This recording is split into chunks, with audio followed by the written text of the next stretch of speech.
Halo semuanya, selamat datang kembali di channel Neronime.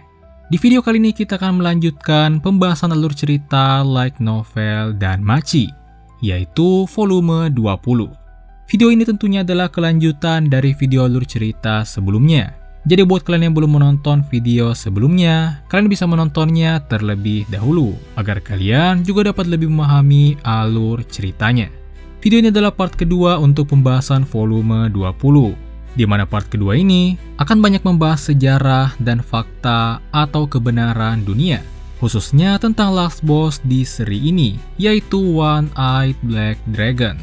Lalu ada juga pertarungan Belle dan Leon, hingga di akhir nanti akan ada kejutan atau berita buruk dari kondisi Loki Familia. Oke, tanpa berlama-lama lagi, langsung aja kita mulai pembahasannya.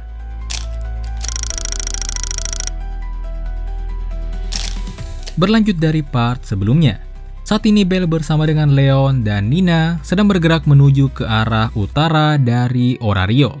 Di sepanjang perjalanan tentunya mereka tuh menghadapi beberapa monster. Mereka terus bergerak seperti itu hingga singkat cerita mereka tuh tiba di suatu reruntuhan, atau lebih tepatnya itu adalah kota mati.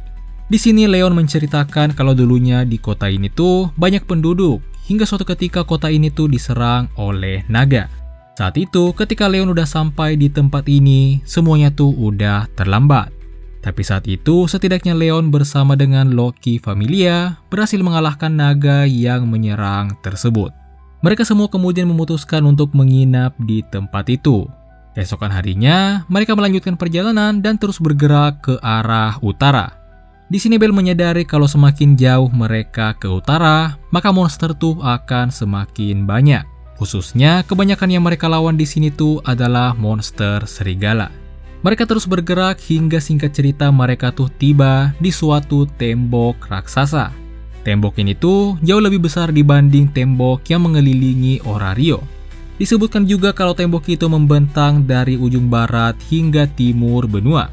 Di sini, Belle sangat terkejut karena ia tuh baru mengetahui kalau ada tembok raksasa seperti ini. Mereka kemudian memanjat dan menyeberangi area di seberang tembok tersebut. Ternyata, wilayah di seberang tembok tersebut terlihat sangat suram. Bahkan, tanahnya pun terlihat berwarna gelap. Di sini Leon kemudian menjelaskan semuanya. Leon menjelaskan kalau wilayah yang ada di seberang itu disebut Padang Tandus Hitam. Itu adalah wilayah terlarang yang tak bisa dihuni. Tepatnya, wilayah itu adalah wilayah para naga. Bahkan satu-satunya dari The Three Great Quest yang belum selesai, yaitu One-Eyed Black Dragon juga disebutkan ada di ujung utara wilayah tersebut, di tempat yang disebut dengan Lembah Naga. Naga terkuat yaitu One-Eyed Black Dragon sendiri disebutkan saat ini masih tersegel. Tapi naga-naga lainnya tuh hidup bebas di wilayah ini. Nah, tembok raksasa yang baru saja mereka lewati itu ada untuk menghalangi para naga agar tak melintasi dan masuk ke wilayah manusia. Terkadang ketika ada bagian tembok yang hancur atau naga yang berhasil lolos, biasanya petualang tuh akan langsung dikerahkan untuk mengalahkannya. Nah, School District juga disebutkan banyak berkontribusi dalam hal tersebut. Dan itu juga menjelaskan kenapa anak-anak di School District tuh bisa naik level, padahal mereka tuh jauh dari labirin. Itu karena ternyata mereka semua tuh level up-nya bukan dari labirin, tapi lewat pertarungan di dunia luar. Nah, setelah mengetahui semua fakta dan ancaman besar ini, di sini Belle tuh jadi sangat khawatir dengan masa depan Orario dan umat manusia. Selama ini ia tuh berpikir kalau dunia di luar Orario itu sangat damai. Tapi setelah melihat ada ancaman yang lebih besar seperti ini, Belle jadi khawatir. Di sini Leon sangat senang karena dengan Belle yang mulai peduli dengan fakta dan kebenaran dunia seperti ini, maka itu membuat petualangan mereka tuh lebih bermakna. Mereka pun kemudian melanjutkan perjalanan mereka dan mereka terus bergerak ke arah utara menelusuri wilayah Padang Tandus Hitam. Sementara itu di Orario, festival dan kompetisi antara Orario melawan School District akhirnya dimulai. Di sini Hestia Familia tuh bertanya-tanya kemana Belle pergi. Mereka tuh bahkan gak tahu Belle ada di mana.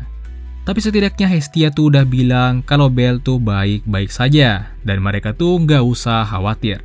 Nah, untuk kompetisinya tuh awalnya School District berhasil unggul hingga skor mereka tuh 2-0. Setelah itu Orario juga bisa mendapatkan skor, dan skornya pun jadi 2-2. Nah, giliran selanjutnya tuh adalah penentuan. Nah, untuk pertarungan terakhir tuh ternyata adalah giliran bel. Semua orang pun di sini bersorak dan menyebutkan nama bel, seolah menunggu kemunculan harapan terakhir Orario. Oke, sekarang kembali lagi ke POV Bel. Bel dan yang lainnya terus bergerak ke arah utara. Di sepanjang perjalanan mereka tuh menghadapi banyak naga. Mereka terus seperti itu hingga mereka tuh tiba di suatu reruntuhan. Di sini mereka mutusin untuk istirahat. Di sini Nina juga terlihat sangat kelelahan, jadi ia tuh dibiarin untuk istirahat dan tidur duluan. Sementara Bel dan Leon tuh di sini mereka mengobrol. Setelah melihat fakta dan kebenaran dunia, Bel tuh tentunya punya banyak pertanyaan, dan di sini ia tuh nanyain pada Leon. Pertama, Bel tuh nanyain apakah kedepannya umat manusia akan baik-baik saja, apalagi jika mereka tuh terus tinggal santai seperti ini.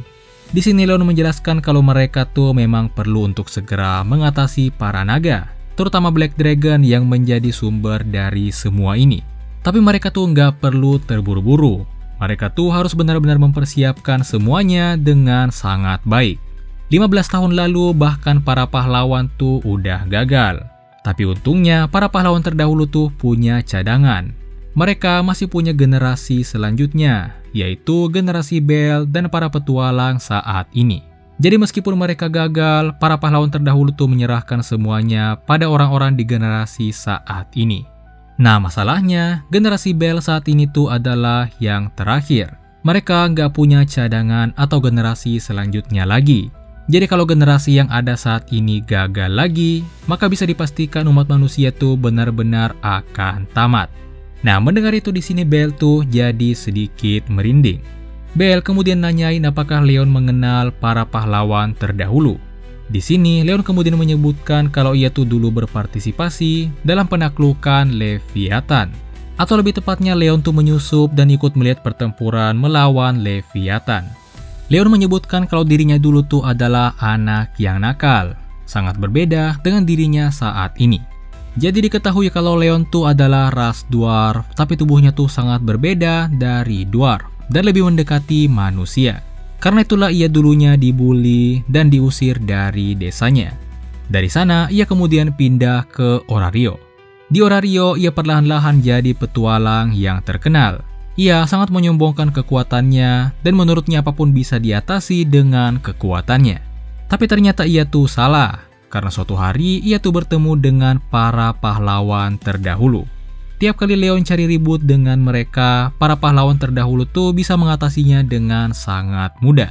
Nah, singkat cerita ketika pertarungan melawan Leviathan, Leon pun menyusup dan melihat pertarungan dahsyat itu dengan mata kepalanya sendiri. Ia melihat wujud mengerikan dari Leviathan yang menyebarkan ketakutan. Tapi di sisi lainnya, ia juga melihat kekuatan dahsyat dari pahlawan terdahulu yang melampaui dan menghilangkan seluruh ketakutan dan keputusasaan. Karena itulah sejak para pahlawan tersebut gagal dalam misi terakhir, yaitu mengalahkan One-Eyed Black Dragon, Leon tuh sangat ingin membangkitkan kembali cahaya para pahlawan tersebut. Nah, di sini Leon kemudian mengungkapkan bahwa tujuan sebenarnya dari petualangan mereka saat ini itu adalah untuk melihat reaksi dan menilai kemampuan Bel yang dipercaya adalah kandidat pahlawan selanjutnya. Bel tentunya terkejut dengan pernyataan itu. Leon kemudian menjelaskan bahwa besok adalah hari terakhir dari petualangan mereka dan ia pengen melihat seluruh kemampuan Bel. Dengan kata lain, besok Leon akan menguji dan mengukur kemampuan Bel. Nah, keesokan harinya mereka melanjutkan perjalanan dan singkatnya tuh mereka tiba di pusaran angin yang sangat besar. Di sini Leon menjelaskan kalau itu adalah angin yang menyegel One-Eyed Black Dragon. Dengan kata lain, saat ini naga terkuat itu sedang tersegel di dalam pusaran angin di hadapan mereka. Dan pusaran angin itulah yang menunda waktu kiamat. Bel kemudian bertanya siapa yang menciptakan pusaran angin itu. Leon menjawab kalau ternyata itu diciptakan oleh roh agung kuno. Jadi di masa lalu pahlawan terkuat yaitu Albert pernah mengusir One-Eyed Black Dragon dari Orario. Albert juga berhasil melukai salah satu mata naga terkuat itu. Naga itu kemudian mundur dan terbang hingga ke tempat ini. Dan di tempat inilah akhirnya naga itu berhasil disegel oleh roh agung angin dengan pusaran angin yang terlihat saat ini. Disebutkan juga sebelum tersegel, One-Eyed Black Dragon itu sempat memanggil seluruh naga ke hadapannya. Tujuannya adalah ia tuh menginginkan mangsa untuk menyembuhkan matanya yang telah terluka. Nah, dengan panggilan itu, seluruh naga pun berkumpul di tempat itu. Karena itulah kebanyakan naga kuno juga ikut tersegel di dalam pusaran angin tersebut. Untuk naga kecil lainnya yang ada di luar pusaran, mereka semua tuh naga yang berhasil kabur dari celah segel pusaran angin. Celah itu sendiri bisa tercipta dari dengkuran keras naga terkuat. Tiap kali celah tercipta, biasanya petualang tuh akan langsung dikirim untuk mengecek dan membasmi naga yang lolos. Nah, dengan itu, semua yang harus diketahui oleh Belle pun udah dijelasin oleh Leon. Setelah itu, Leon kemudian mengambil kristal dan menyiapkannya. Setelah menaruh kristal di tanah, ia tuh tiba-tiba mengambil pedangnya dan menyerang Belle. Lebih tepatnya, Leon tuh cuman menyerang rambut Belle, sehingga wig atau rambut palsu yang ia kenakan untuk menyamar pun terlepas. Mulai dari sini, Belle tuh akan bertindak bukan sebagai Lapi lagi, tapi sebagai Belle Cranel, perwakilan terakhir dari Orario. Sementara itu, kristal yang tadi disiapkan oleh Leon tiba-tiba memancarkan cahaya. Nah, ternyata kristal itu tuh merekam dan menampilkannya di hadapan orang-orang di Orario seperti live streaming. Jadi orang-orang di Orario yang saat ini menonton kompetisi itu bisa melihat Belle yang saat ini ada di Lembah Naga. Nah, mulai dari sini, Belle akan bertarung melawan Leon. Dan pertarungan mereka ini adalah pertarungan terakhir sekaligus penentu di kompetisi Orario melawan Skull District.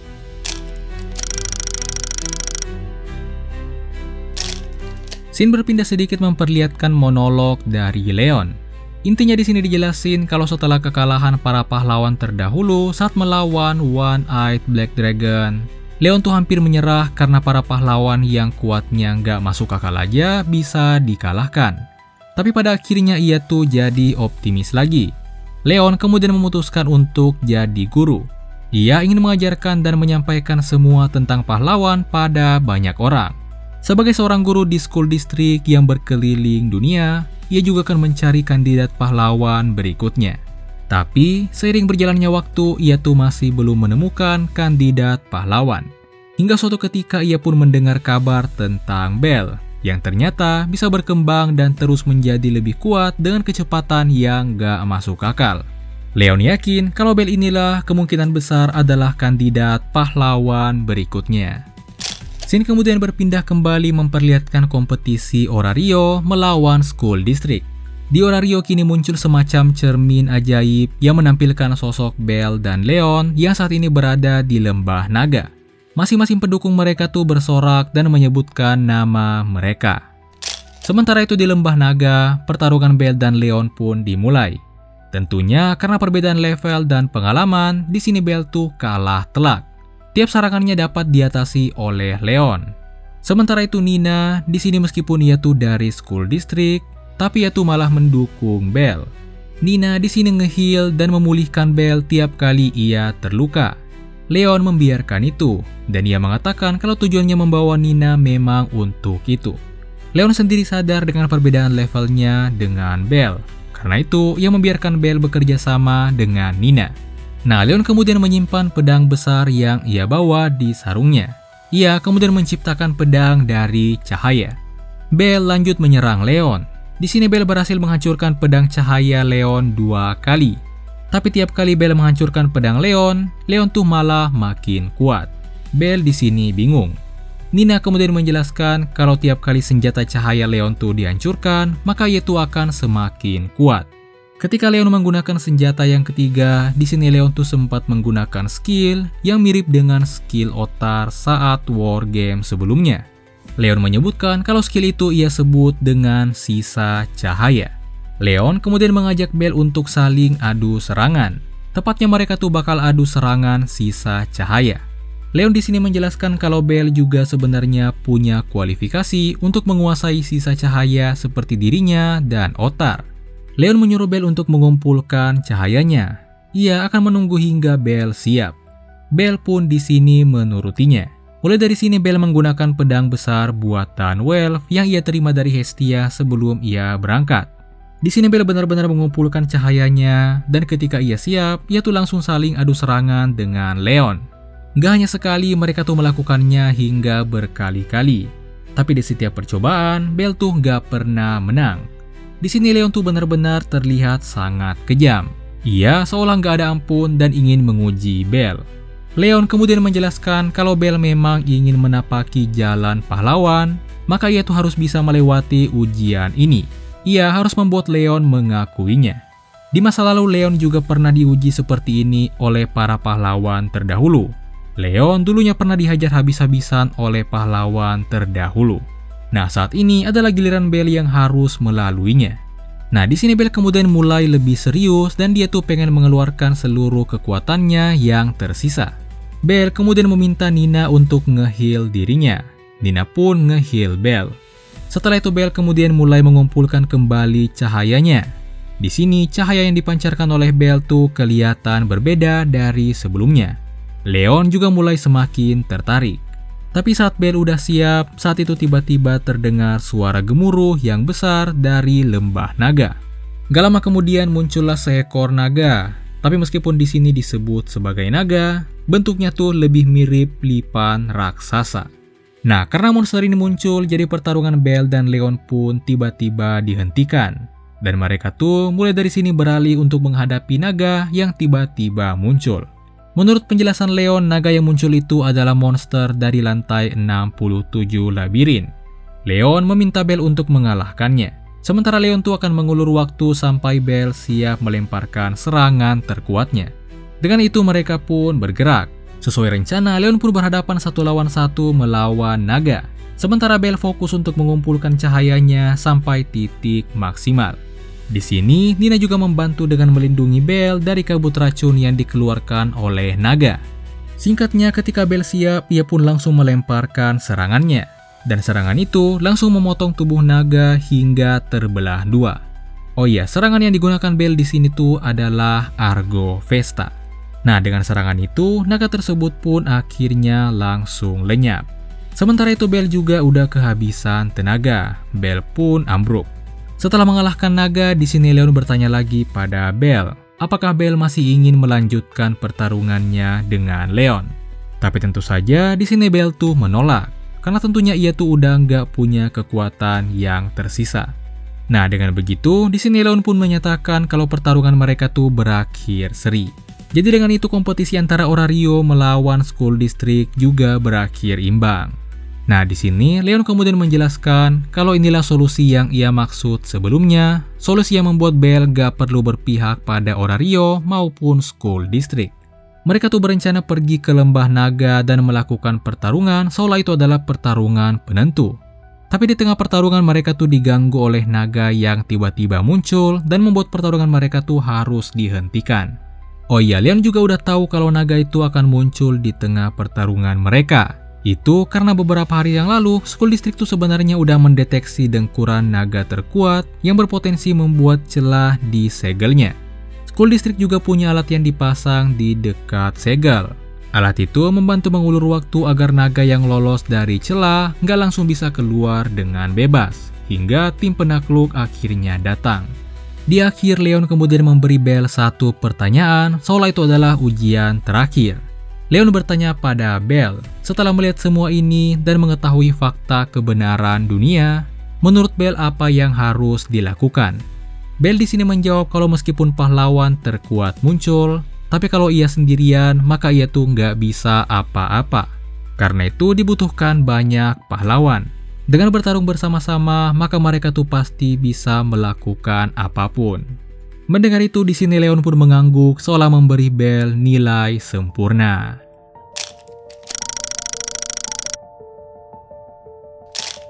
Kompetisi antara Orario melawan School District akhirnya berakhir imbang. Diputuskan kalau masalah ini tuh akan diatasi oleh para dewa. Singkatnya, guild yang sebelumnya menyita logam terkuat itu harus menyerahkan kembali pada School District. Sementara itu School District juga akan berpartisipasi dalam proyek pembangunan jalan pintas di labirin. Dengan itu semua masalah pun terselesaikan. Selain itu, para dewa juga melakukan rapat pemberian nama seperti biasa. Dan di sini tuh diputuskan nama atau julukan baru untuk Bel. Julukan baru Bel itu adalah Regulus Arne. Sementara itu, Bel bersama dengan Leon dan Nina akhirnya kembali ke Orario. Ketika mereka tiba, beberapa petualang tuh menyoraki mereka. Tapi sorakan itu cuma bertahan beberapa saat saja. Suasana di Orario tuh saat ini terlihat sangat suram, seolah ada sesuatu yang sedang terjadi. Leon kemudian merasakan bahwa orang-orang sedang berkumpul di pusat kota, tepatnya di bawah Menara Babel. Mereka semua pun langsung menuju ke sana. Benar saja, di sana mereka mendapati orang-orang sedang berkerumun. Terlihat juga Eina dan para staf guild yang terlihat sangat panik. Bel kemudian menyadari kalau di sana ada banyak petualang yang sedang terluka parah. Dan semua petualang itu ternyata adalah Loki Familia. Nah, di antara mereka ada petualang yang terluka parah yang terlihat sedang meminta bantuan. Ia menyebutkan kalau ekspedisi mereka telah gagal. Familia mereka telah dihancurkan di lantai 60. Ia juga menyebutkan kalau ketua mereka tuh masih berada di lantai dalam. Dan ia meminta bantuan untuk menyelamatkan mereka. Mendengar itu di sini Bel jadi sangat panik. Ia kemudian melihat sekelilingnya dan mencari seseorang. Sosok yang dicari Bel di sini tentu saja adalah Ais, sosok terpenting baginya. Dan di sini Bel tuh ternyata nggak melihat Ais dimanapun. Bel pun di sini jadi sangat pucat, mengetahui fakta kalau Loki Familia udah dimusnahkan. Nah, mungkin itulah semua pembahasan alur cerita dan Machi volume 20. Volume 20 ini adalah volume terbaru untuk saat ini. Volume 20 ini sekaligus menyelesaikan arc kelima sekaligus arc terpendek dalam seri ini, yaitu arc School District. Nah, menurut informasi dari autornya, mulai dari volume 21 selanjutnya, cerita akan memasuki arc terakhir. Begitu volume 21-nya rilis nanti, tentunya akan langsung kita bahas di channel ini. Jadi jangan lupa untuk like dan subscribe, dan sampai jumpa di video berikutnya.